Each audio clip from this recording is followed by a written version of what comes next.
All right, I'm back. Another rant. So, behavior lately, we have the Halloween event.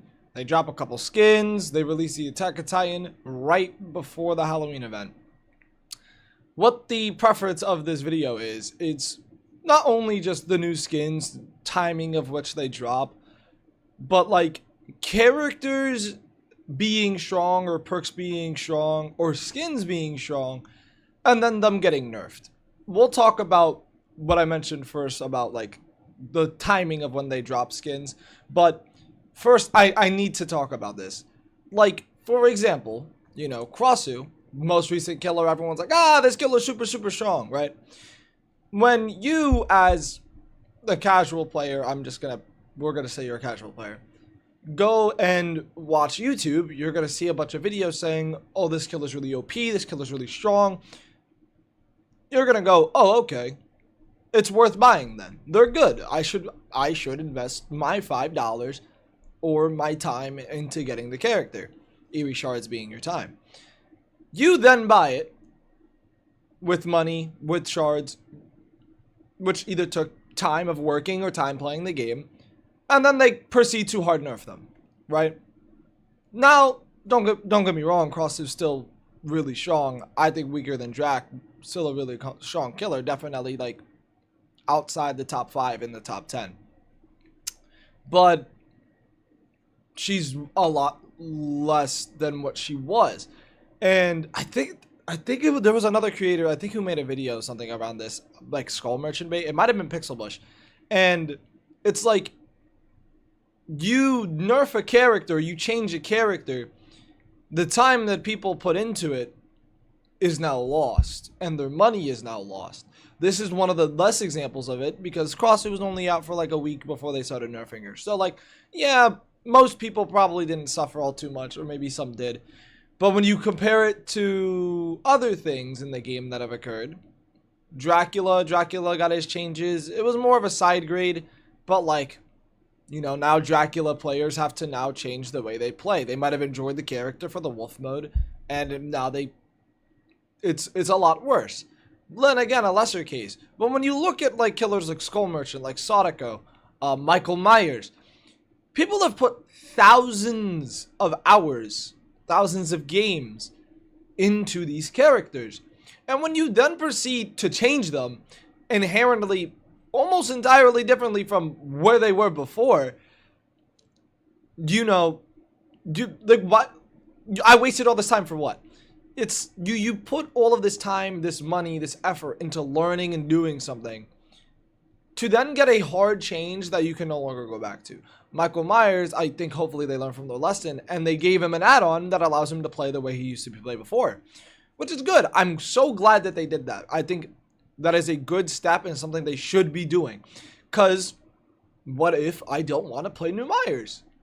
Thankfully now it looks like they're learning, and they gave you the ability to do so.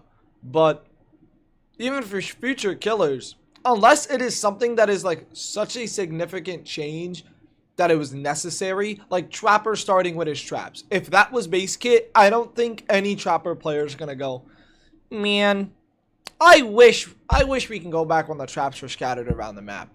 Like, that's a change, that's a rework that like everyone can inherently say is a good thing. The thing prior was bad.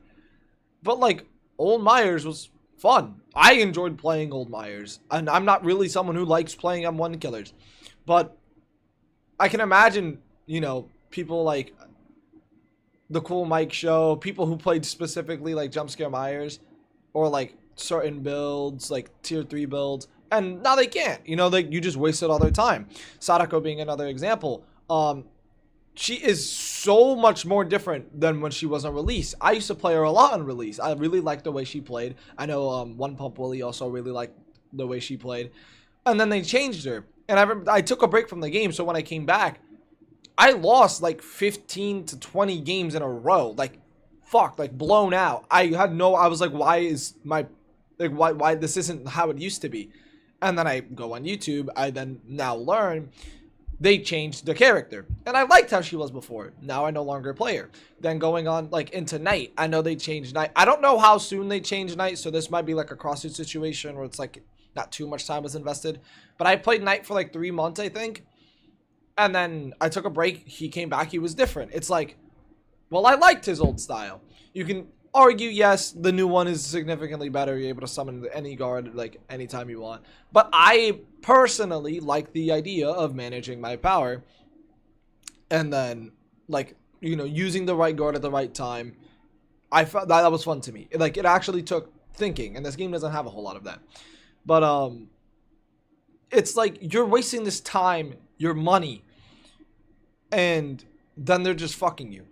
Going on with skins as well. Glitch Trap. Glitch Trap had the, you know, the silent footsteps, and instead of behavior buffing the normal skins and the other skins to Glitch Trap, so like he's actually quiet, they just got rid of it. They just made it so it's not so, like, Glitch Trap is no longer silent, so he's the same as the others. And you might think, oh, that's insignificant, but the DBD stats that just released, I'm pretty sure Glitch Trap is like in the top 10 most skins bought. He came out 4 months ago. You know how many other skins probably had benefits, pay to win, that like ended up getting changed? Like, you get what I like? That's $15. That is an hour of like the average person's life gone. And it was a significant buff. It is something he 100% needed. It was something he 100% needed and made him a lot better to play. And instead of just making it pay to win, just make it all the same standard to him. Don't bring him down. Because to be honest, for a stealth killer, he's loud as shit. It's like rocking like undetectable perks on like Nemesis when you're playing base Springtrap. He's so fucking loud. He's like dum dum dum, or Demogorgon. Like, it doesn't make sense to. These killers, if they're undetectable, should be quieter. They should be. But there are so many instances of reworks, changes, things that are like really, really unnecessary that end up just fucking you, your money, and your time over. And I hope they keep going into a Michael Myers aspect. This is the first time like ever we've seen them make a change and then have the ability to go back. Like, you could still play the old one. So hopefully they do. Like, for maps, it doesn't matter. If you change maps, it's not like you're paying to get certain maps.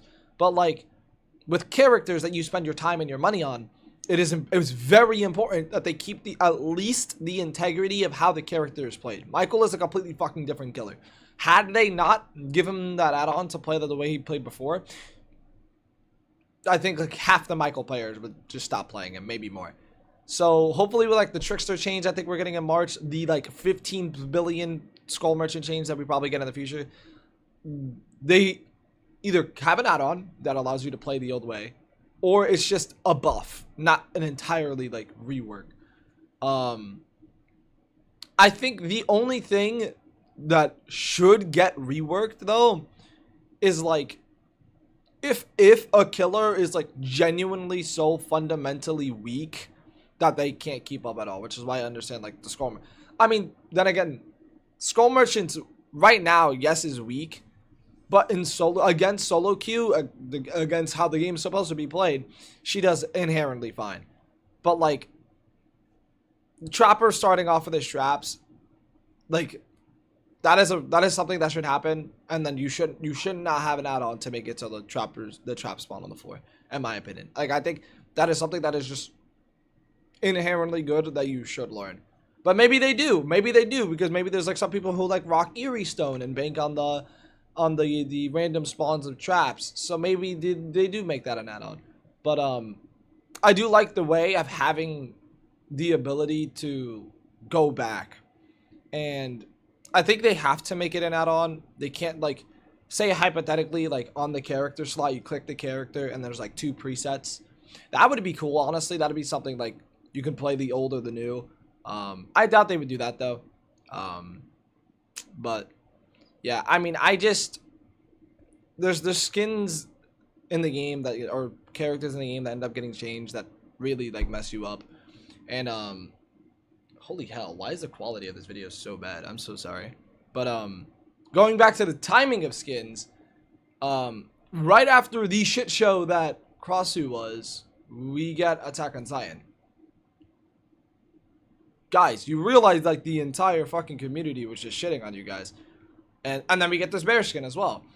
Keep in mind, you're looking at this and you're like, why are you complaining about skins? You're buying it. My chat bought it for me. They sent me the money. I bought the skin. I'm not gonna not do what they told me to do with the money that they gave me. But if I was like, and then I can write it off. But then it's like, if you're an average player, you're just getting shit after shit after shit. Behavior not listening to you, not listening to you, not listening. And then they're like, here's skins. Spend your money. Spend money, please. It's like, it feels like a slap to the face, no? It's like, you're just gonna continue to fuck us over and then go, ooh, Levi, T, woo, look at it, over here. And it just like, I don't know. To me, like, it kind of pisses me off. Had they released the skins after the first quality of life patch, I would have went, okay, that's fine. But yeah, that's all I want to talk about. Sorry for the quality of the background. I don't know why it was so shit. But nonetheless, take care, guys. Have a good day.